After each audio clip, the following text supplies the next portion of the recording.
Today on Teach Me How to Vegan, one of our other pointers is thinking about what will speak to them. And sometimes it's literally the food. You know, it might be that like, oh, I have a recipe for vegan tamales. Really? Okay, let's try it. And then they like them. And maybe there's, you know, heart disease in the family. So not having meat in that aspect and in the tamale tastes just the same, maybe they'll make that switch. Like maybe it's the food that speaks to them. So being able to have sort of recipes and ideas in your back pocket ready to go might be what speaks to them. And sometimes it's just fun. Yeah. Like with my mom, I remember she got really excited when she realized she could make tamales with calabacitas in them. Yes. Yeah. And like, oh, that's going to be a really tasty thing that everyone's going to like, that Tony and Mickey can enjoy too. So that's really fun and exciting. Welcome to Teach Me How to Vegan, a podcast where we explore how to switch to a vegan diet. I'm Tony, a health educator, fitness instructor, and plant-based eating program manager for Animal Protection of New Mexico. I'm Mickey, a stay-at-home homeschooling mom and vegan cook who likes to play in the kitchen. Our family stopped eating meat in 2007. And we went vegan in 2016. Now we like to share with others what we've learned. Thanks for joining us. Let's get started. So let's talk about getting the family on board, how we got our kids on board, or more accurately, how they got us on board with the overnight thing.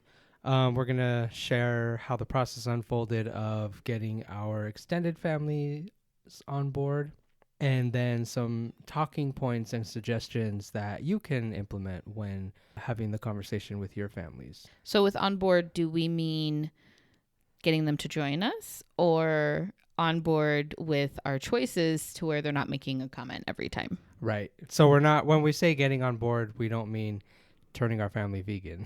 Yeah. Or getting them to join. We mean getting to a place where we feel supported. Okay. Yeah. That makes sense? Mm-hmm. I Okay. think that sounds good. Yeah. So like now our extended family is on board, meaning they're supportive, they are respectful around it, and more times than not, they try to have something for us to eat there without us having to provide our own. Right.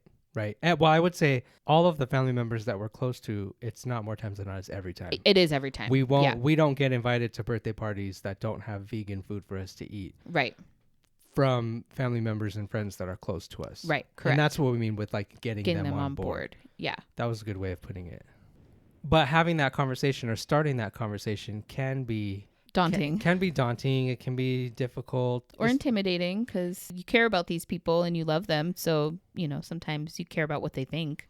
Right. And how they're going to react. And depending on lots of things like family dynamics, culture and traditions, there's so many layers to it. And so hopefully you can learn from our experiences and take away some of our recommendations, suggestions, and ideas to help you have these conversations. Yeah.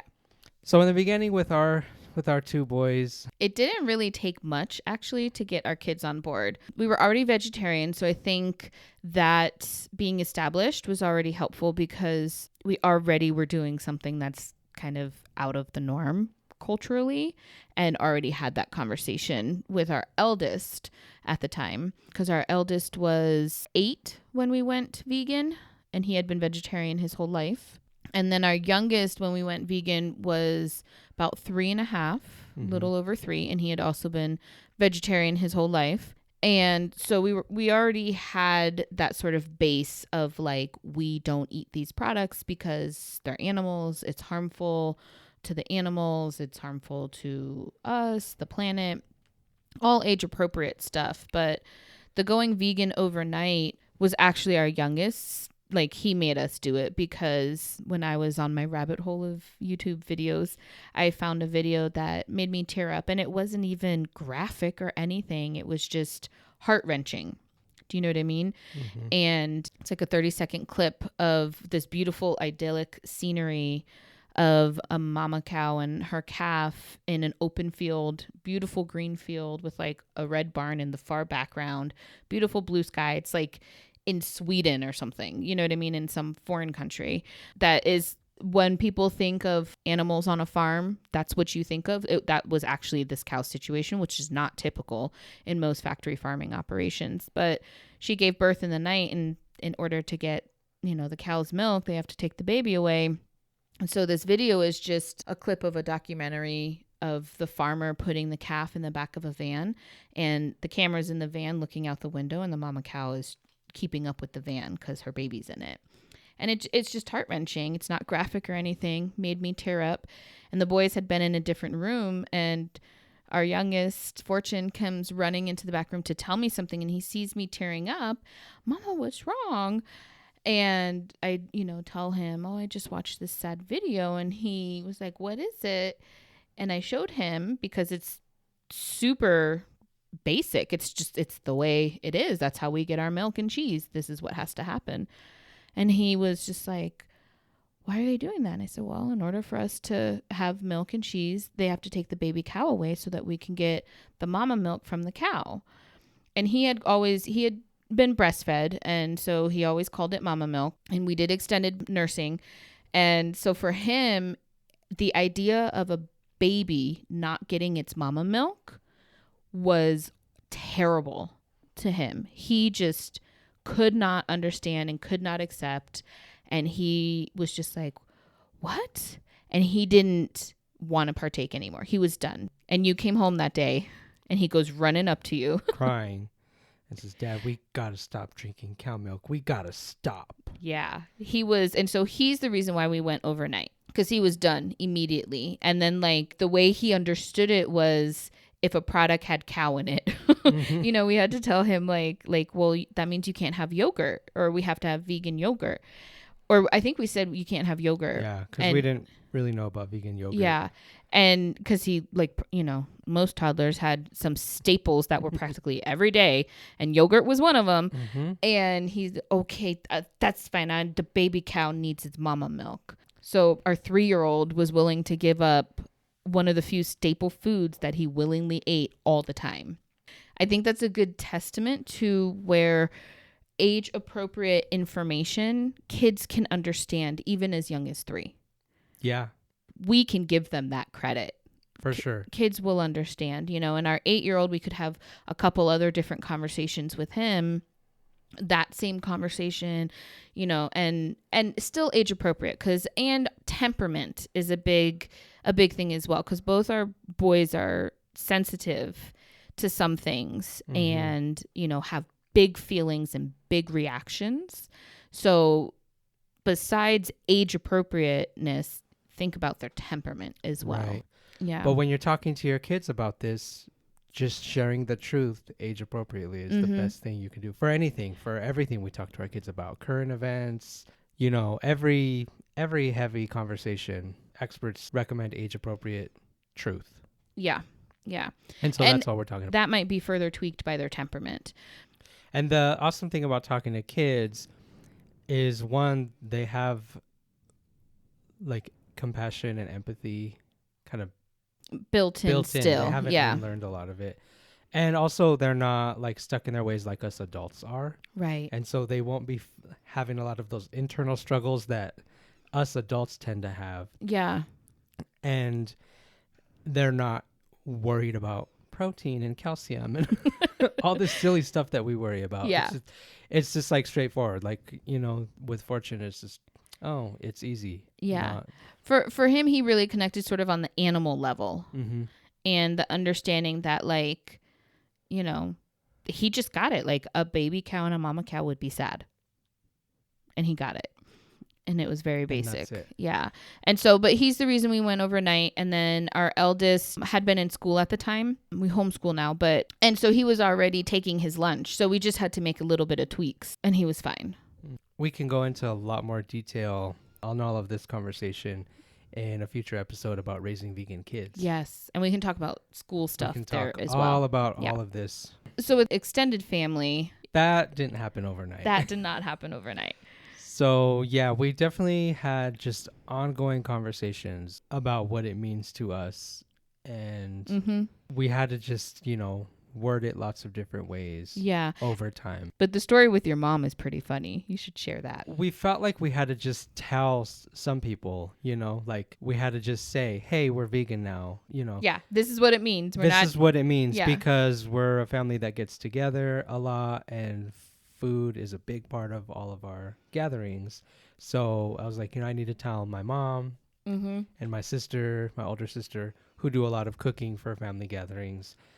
So there's no like wondering why we're not eating stuff. Yeah. Like, you know what I mean? We just need to tell them. So I called my mom to tell her. And so we had gone vegetarian, 9 years before. And then I called her to tell her, hey, so we're going vegan now. This is what it means. And she goes, "Ay, Tony, I finally learned how to feed you. And now you do this." Yep. "I'm sorry, Mom." Like, "I'll figure it out." Yep.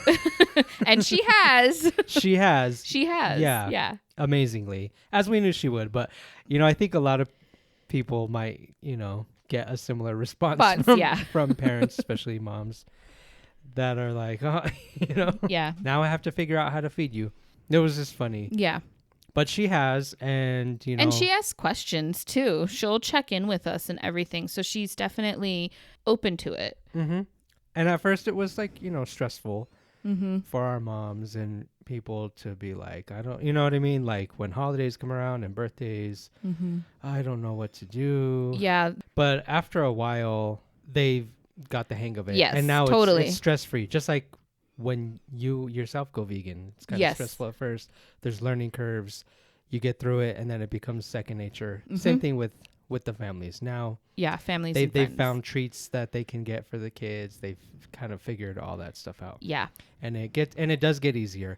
And there's been some positive things that came out of it too. Like, for example, my family discovered that they like the green bean casserole that Mickey makes for holidays, around Thanksgiving time. Mickey likes to make the green bean casserole, and no one ever liked it before. The one that's coated in condensed cream of mushroom soup and topped with French fried onions, and they're like really processed one. All that good stuff. Yeah, like my sisters and everyone didn't like it when we made it vegetarian, and then when we went vegan, obviously Mickey had to figure out veganizing that. Yep, and making it from scratch. And now that she makes it from scratch, vegan, everyone likes it. Yep. So that was a nice like bonus. Like, oh, we really like that casserole now. And my family also discovered that they like their mashed potatoes better when they add a little bit of the silk creamer to it instead of whole milk or whatever they were using before. Yeah. So now the vegan mashed potatoes that we make with the silk creamer and the earth balanced butter, people like even better. Even better, yeah. So there's some nice, bonuses that came out of it. Yeah. When we started experimenting with different things that we all like. Yes. For our gatherings. So we've come a long way, and now, our holidays are all vegan. All holidays and all birthdays now are vegan, but they really started with like Thanksgiving and Christmas Eve, because that's when we do the traditional New Mexican food that your eldest sister has veganized everything, which is really exciting. And you were very happy. Yes, we were. And Christmas Day, sort of that traditional meal, is all veganized now also. We got there eventually by setting the expectation or boundary that in our home, we want everything to be vegan. Like, I think early on, we considered like, oh, I guess you could bring a little bit of cheese, like, whatever. And then we got to the point where we're just like, no, we really don't want to do that. We want it to be vegan in our home. In our home, yeah. We wanted our home to be an all vegan space all the time. And so we started having those conversations, and they went well. They did. Yeah. Kind of, I will say at first, there were some difficulties because we get together a lot. Yeah.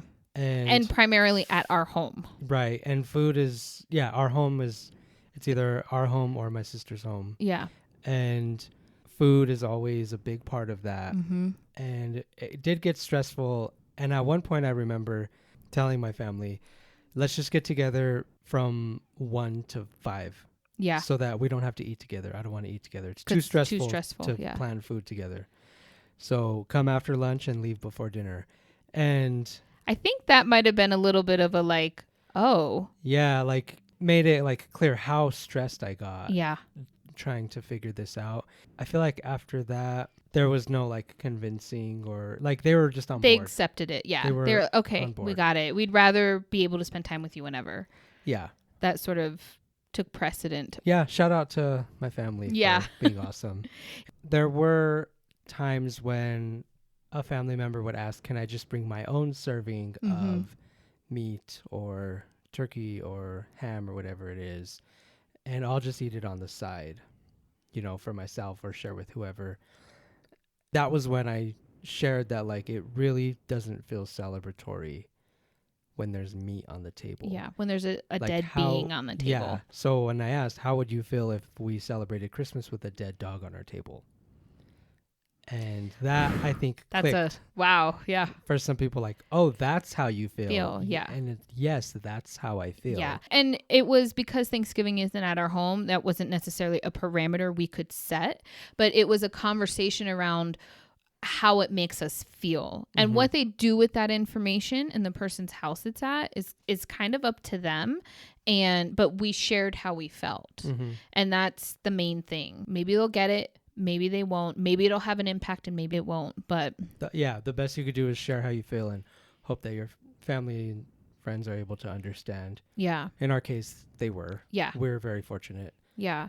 And then 2 more family members went vegan since then. And so now easily more than half of us now are vegan. So now every get together, birthday, celebration. It makes even more sense. It makes even more sense. We're not accommodating. Yeah. Just a few. Yeah. So you see and how I think it escalates. spreads. Yeah. And we have other family members who are veg curious. Yes. Or just interested in adding more plant-based foods. So yeah. get-togethers become an opportunity for them to try new things. Exactly. And I think that's kind of how it started. The family now, they don't think twice about it really because they've tried so many vegan options being at our home because the gatherings are typically here. And we serve good food. We wouldn't eat it if it wasn't good food. And so, nobody has any qualms about it now at this point at all. Yeah. Yeah. So, and that's a lot of families might have that, like, oh, now the pumpkin pie has to be vegan. Well, that's going to suck. You know, that's going to be whatever. But now that our families had so much amazing vegan pumpkin pie, no one cares about like anything. You could say you're going to make anything vegan and they'll be like, cool, we'll be there. Yep. Yeah. And then it gets to the point where they're asking for a vegan dish that you made. Like my vegan lasagna gets asked for all the time. Yep. And your stuffed shells. And my stuffed shells. Yeah. Yep.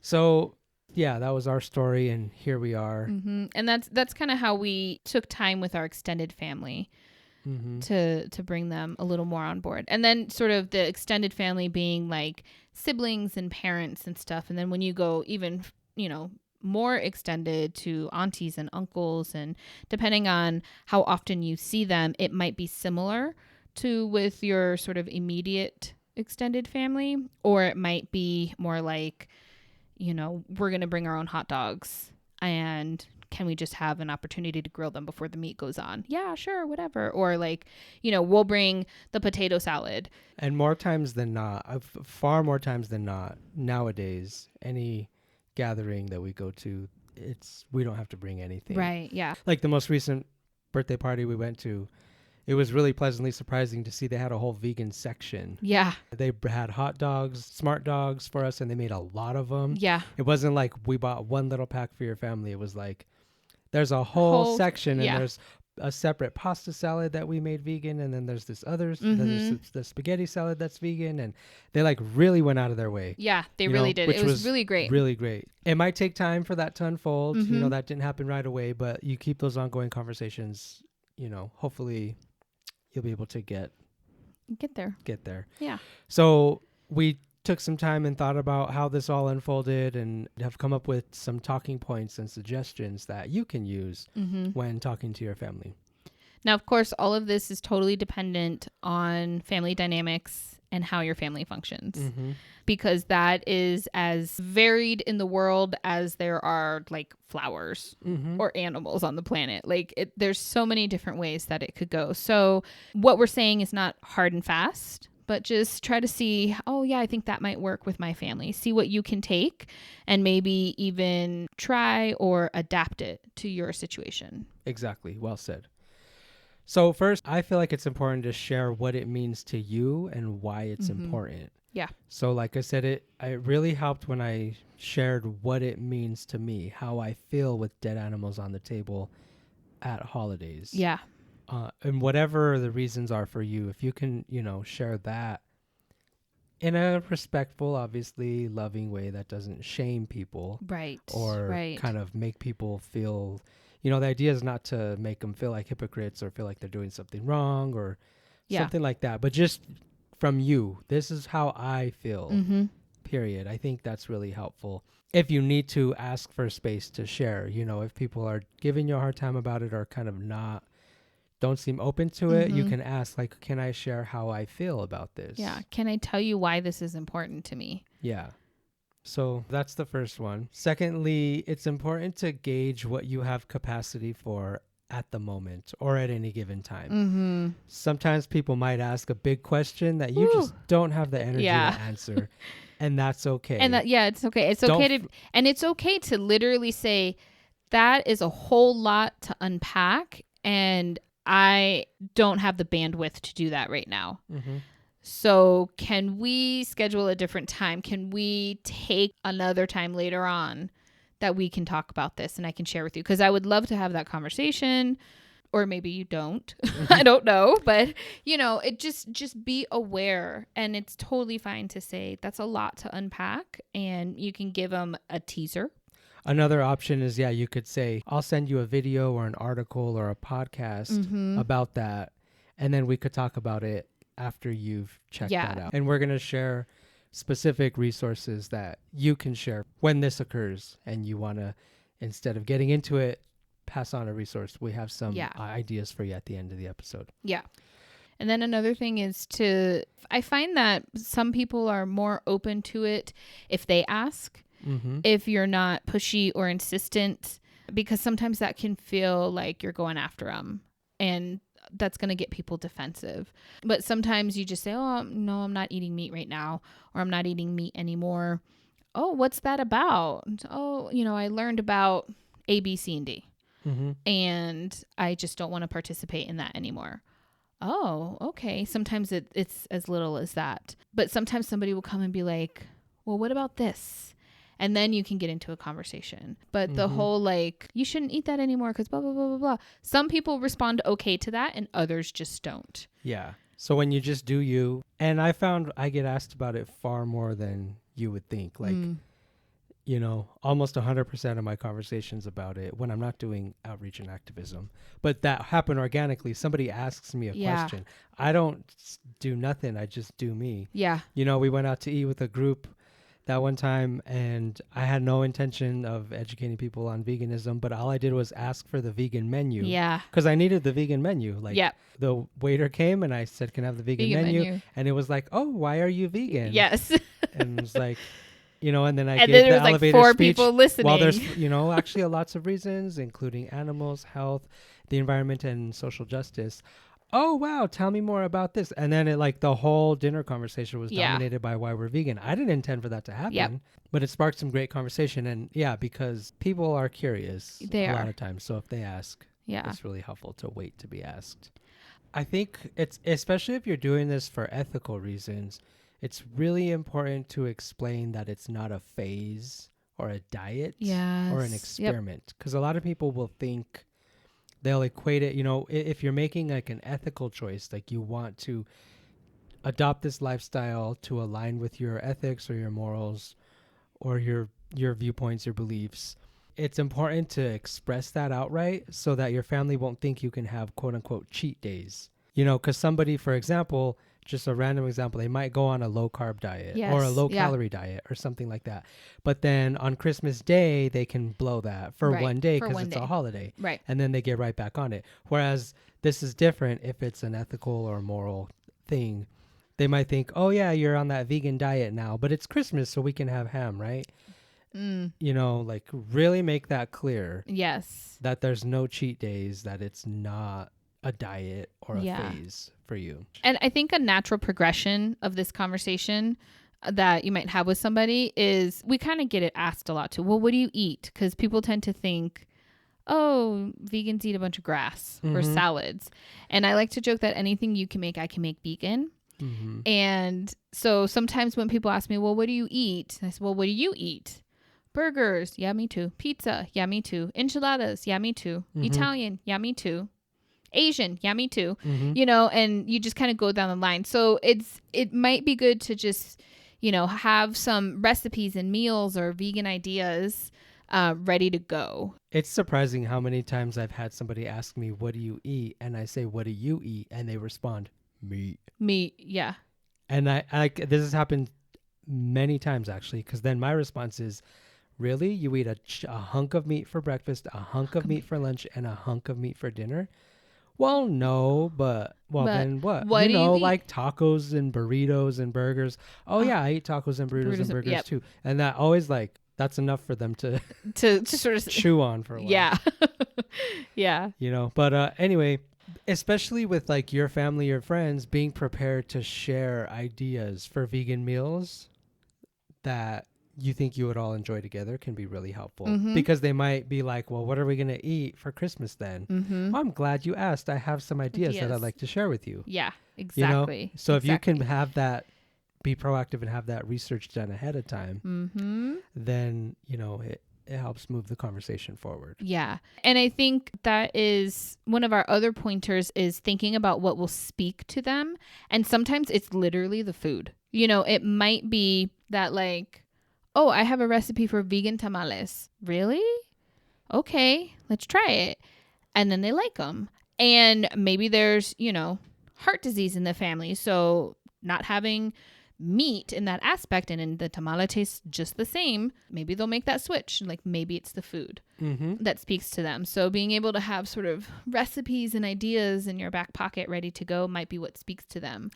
And sometimes it's just fun. Yeah. Like with my mom, I remember she got really excited when she realized she could make tamales with calabacitas in them. Yes. Yeah. And like, oh, that's going to be a really tasty thing that everyone's going to like, that Tony and Mickey can enjoy too. So that's really fun and exciting. Yeah. Right? Yeah. She was really excited to do vegan tamales for us. Yeah, it can be fun when people have those epiphanies and like, oh, this, like I saw that too. My mom would get excited. Oh, quelitas are vegan. I can make those for you. You like that? Yeah. Yeah. Oh, and because they still get to, people still want to love on you, and certain people will love on you in the manner of food. Yep. And so you can share some vegan ideas with them. Yes. So they can still love on you in that way. Yeah. And just a side note, naming dishes is very important. Yeah. This has actually been proven in research in restaurants. When you name a dish a certain name, it can do better. For example, Panera had a vegan stew, and in one market, or in certain markets, they titled it vegan black bean stew. And in other markets, they targeted it Cuban black bean stew. And where it had the word Cuban instead of vegan, it sold like way more. It had way more sales.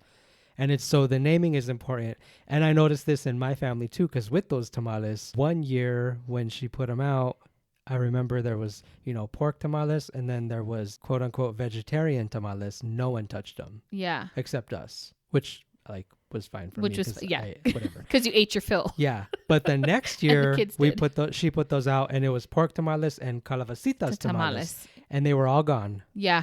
That year. Because, it's just people sounds more appealing Yeah. to people, and then they're willing to try it. So think about that and how you're naming things when you put them out. You might get more people to try them or be interested in them. That's a good idea. So that's side note. Yeah. So thinking about what will speak to people, if somebody's an environmentalist, you might present them the information around how factory farming affects the environment and how veganism can help with that. If it's social justice, we know a couple people that went vegan purely for social justice reasons. And there's a whole slew of that as well. So knowing your audience, knowing who you're talking to, especially if it's family or friends that are willing to hear you, you kind of have an advantage. To be able to get them on board. Exactly. And you can also use the stages of change model to think about what stage they're in, and then apply specific strategies based on that. We went over that in our previous episode. So you can also use that to help get your family on board. That's a good one. So you've got some good tools in this toolbox here. Yeah. And again, we're going to share some specific resources that you can share based on your audience. Yeah. And then I think another thing to think about is how we talked about, we set the boundary that we really wanted our home to be fully vegan for all gatherings. It's okay to do that. Mm-hmm. It's okay to set that boundary. Or you could, if the gatherings aren't at your house, so you can't set that kind of boundary, your boundary is, I will bring a vegan dish that I know I can eat. Mm-hmm. And please don't make any comments about it. Yep. If you're really having a hard time, just ask people, don't comment about it. I'll bring my own food. I am okay with that. And if it's your own home, you can set that boundary. People set boundaries in their homes all the time. I don't allow smoking in my home. Right. I don't allow shoes in my home. I don't allow animals in my home. Like, you can set whatever boundaries you need for your well-being, and that could include bringing animal food into your home. Yeah. And then this one could be specifically for young people, but actually for anyone. I was just thinking about this next suggestion and how I think that it's primarily for young people, but then I was thinking about men and how stubborn they are. Well, it worked for you. And just how stubborn people in general can be. And so this could just be for anyone. But you might think about finding people they look up to that are vegan, or people that they'll quote unquote listen to that are vegan. So they might not listen to you, but they'll listen to their favorite musician or their favorite athlete or their favorite talk show host or their favorite blogger, something like that. And you can share that information with them coming from them. You know what I mean? Yes. So that's another place where these resources come in later too.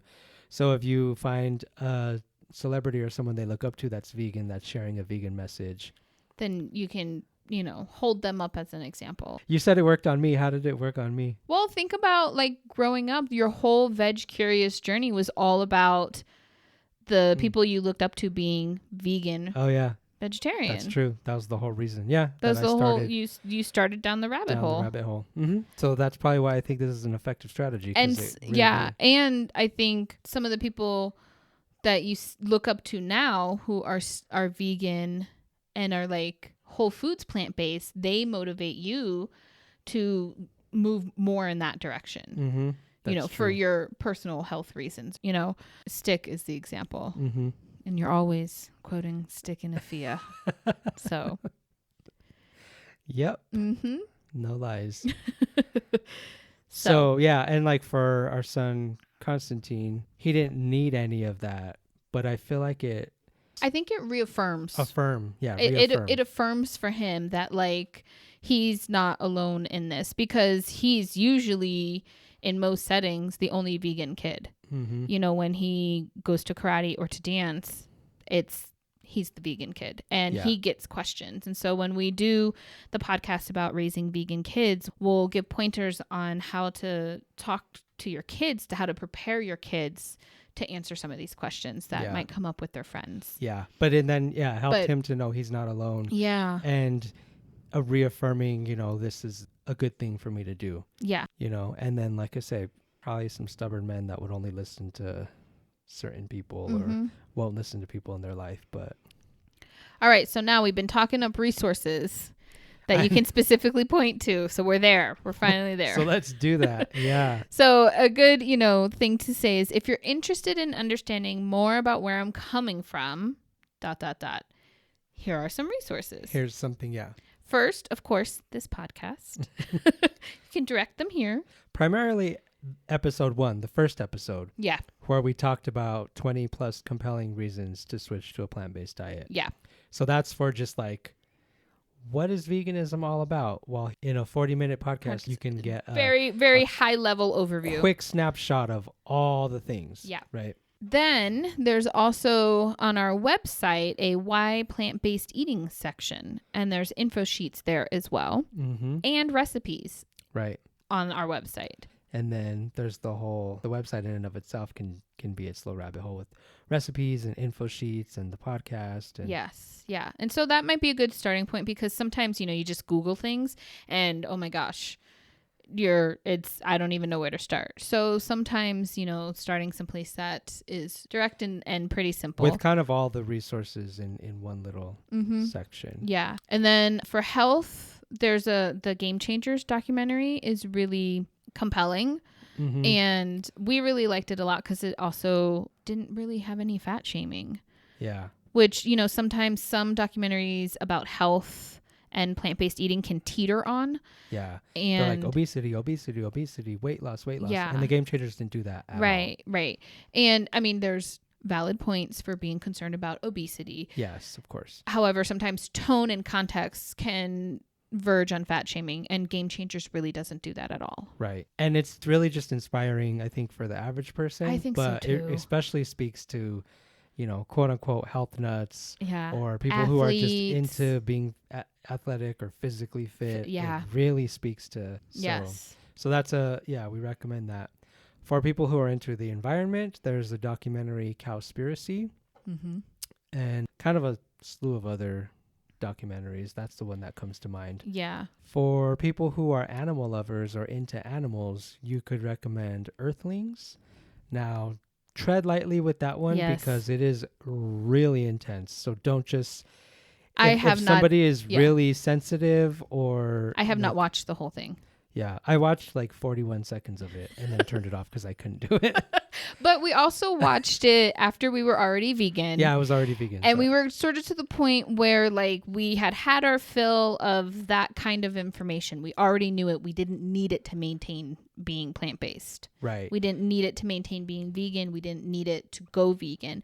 But previously, we had exposed ourselves to similar kinds of footage and information. Correct. So it's not like we avoided it completely. No, and I wanted to watch it because I wanted to know what's in it so that I could talk to people about it.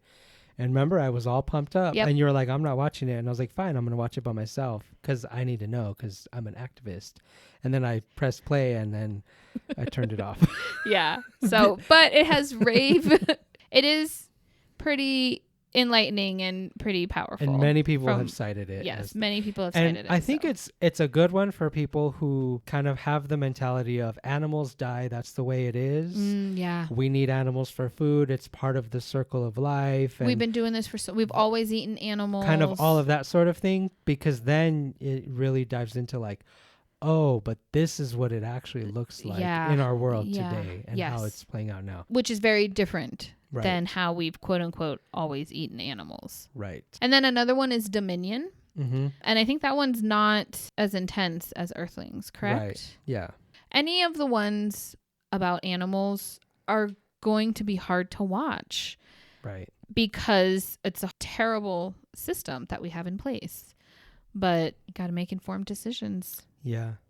And then there's a great documentary for people who are spiritual or religious called A Prayer for Compassion. Yes. And this is actually my favorite vegan documentary because it says so many things that I've wanted to articulate but didn't know how for so long, because I just feel like veganism aligns with so many different spiritual paths. Yes. And you just have to connect the dots and see it. And that's what this documentary does. Yeah, I agree. And I think for us too, veganism didn't start as a spiritual practice, but it now is a spiritual practice for us. Correct. Yeah. And that's why I love it too. And they talk to, leaders from lots and lots of different religions. Yes. So it's not just for one type of religious person. Right. You could share it with anybody. I mean, there's Christianity, Buddhism, Judaism, Muslims, specifically like the Unity Church denomination. And there's some other ones that I feel really bad I can't quite remember, but there's some other ones that are not as, it covers the big three, but it also covers other religions as well. Right. From around the world. From around the world. Yeah. They did a really good job. And then there's a great documentary called The Invisible Vegan. And I think this is good for all the reasons. Yeah. Because they touch on, there's like sections of the movie where they go into detail about each one, about health, about the environment, about social justice. Yeah. All of that. And I think this one has more social justice issues brought up than some of the other ones. It's social justice is now, I think, just starting to get the inclusion in the vegan movement that it deserves. Right. And the promotion and publicity. Yeah. Yeah. And so The Invisible Vegan, it was made by a Black woman. And so they talk specifically about, being Black and vegan. Yeah. In the world today, kind of what that entails. There's some amazing guests in it. And they even talk about like how people say, veganism is a quote unquote white people thing. Yep. or it's a quote unquote woman thing, and Stick is in it and talks about masculinity and veganism. And I really like how he articulates that. So there's so much good stuff. There's in a that one. Yeah. So all the reasons, that's a really good one. You The know, Invisible Vegan. and give them our money. Yeah. You know, Support them in that way. Support Black business in that way. Yeah. There's another good YouTube channel called Bite Size Vegan. That's good for all the reasons. Yeah. I like that one and recommend it because there's some smaller, like shorter videos that if somebody isn't going to sit down and watch an entire documentary, they can watch like a 5-minute video, 7-minute video. Yeah. And they can jump around on the different topics and stuff. Yeah. And you can send very specific things. So there's videos about very specific topics. And it might even help you. So when people ask very specific questions like, why wouldn't you eat eggs from backyard chickens? Bite Size Vegan has a video about that. That's specific great. Yeah. thing. You know, Bite Size Vegan has got you covered for all those things. Yeah. Also, just speaking about health, there's also nutritionfacts.org. Oh, yes. Which has those kind of shorter video clips about anything health related. Anything health related. and diet related you can find there. And that speaks to a lot of people. Yes. Especially when they're interested in, you know, lowering their cholesterol or getting their A1C under control, stuff like that. Those videos are really great. Or reducing inflammation, something more sort of broad in general. Right. Because they're all, you know, narrated by a doctor and they cite so many different published studies. So if they're sort of your data person that wants, but I want the studies, what do the studies actually say? Nutritionfacts.org is it, because their whole thing is they look at the studies and distill that information so that the public can understand it. So another good resource, if you're able to, is visiting animal sanctuaries. I feel like this especially works for children, you know, to go out there and see the animals and hear their stories. Our local sanctuary, the closest one to us, is Santuario de Caruna, and we can go there and learn about how Caruna the cow was rescued from the dairy industry, and she was going to be used for her milk for a particular restaurant, and like what her life was before sanctuary, and see what her life is now. And it just really brings it into real life. You know, you can hear the stories of the pigs, so many different animals, and you hear what their life was before, and then you see what it is now. And at some sanctuaries you might get to feed them and like lettuce, carrots, apples, like the same things your kids will eat, and that's kind of fun and it's different, you know, like you don't typically think like, oh, they like apples too, and you learn that and your kids learn that. Yeah, and you don't know how fun it is, especially for kids, but even for grown-ups to feed, like feeding a pig an apple is really fun. Yeah. And feeding goats spaghetti is one of the funnest things you'll ever do. Yep. And then, you know, if you need more suggestions, you know, definitely reach out and ask. Think about what speaks to the people you know, and if you need more ideas, you were definitely here. I think a lot of the conversation around getting family or getting people on board is going to be around you doing you and you being confident and secure in, this is what I want to do with my life. This is how I want to be in the world. And I'm doing the best I can with the information I have. And I want to reduce harm. Then the talking points, when people come to you, I think the main thing is think about what might speak to them. Speak from yourself. So like I statements more than anything. And what might speak to them so that they can, even not to get them to join you, but to get them to accept and, oh, okay, I got it. And then maybe later on, or maybe they will join you. But really it's about being confident and secure in you doing you. Yeah. Well said. Thanks. Yes.